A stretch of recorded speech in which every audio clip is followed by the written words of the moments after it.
Sue Gunter's Hall of Fame presenter is Ann Myers, and accepting on Sue's behalf is her former star player and friend, who's now the head coach at LSU, Hokie Chapman.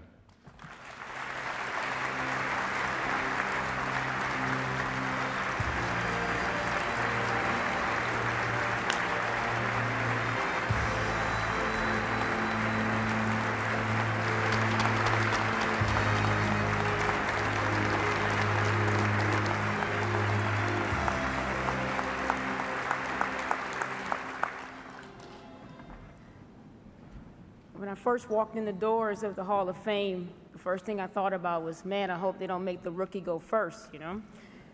And here I am third, and I'm still shedding some tears. You know, but it's interesting because I should be the least nervous person here. You know, I only had to do one thing to stand here tonight, and that's choose Louisiana State University as a high school senior.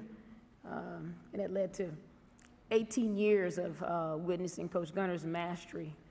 You know, it seems like from that day on, I've been filling in. I filled in as her point guard, and I learned a lot about basketball. I learned more about life through basketball. Then I stepped in as her assistant, and I learned how to teach the game of basketball to kids, but also teach them about the game of life.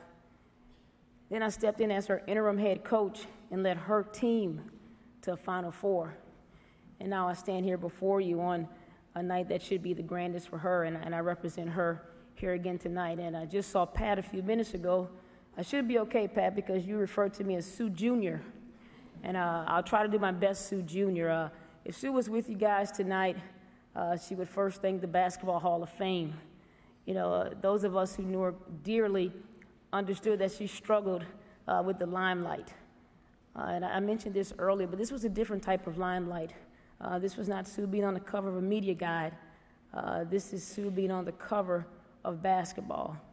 Not women's basketball, but basketball as determined by her peers that she respected, that many of you guys, I feel like I know through Sue, because she had the awesome ability to make whoever she's speaking with at that moment feel like the most important person in the world. And that's something I've been spoiled with for 18 years. And so often people have asked me what it has meant to Coach Gunter, and I have to preface it, those of you who followed her demise over the last few months, her excitement was measured in different terms. She didn't have the 4 months of nervousness that Coach Boeheim talked about earlier. I remember sitting on the edge of her hospital bed at her home, and we talked about this tremendous moment in her life, and I saw that gleam in those soft blue eyes, and I saw the smirk at the corner of her mouth, and then there was the Sue Gunter wink, and that said more to me than any words could ever express, and that was typical Sue.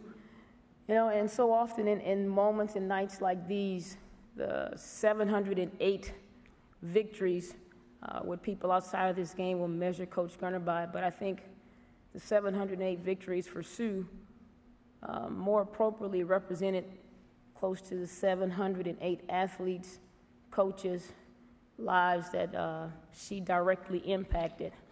And I would be remiss to go back in Sue fashion and thank the administration at Middle Tennessee State that took a chance on a young, hot-headed, official, attacking coach named Sue Gunter at a tender age in her early 20s.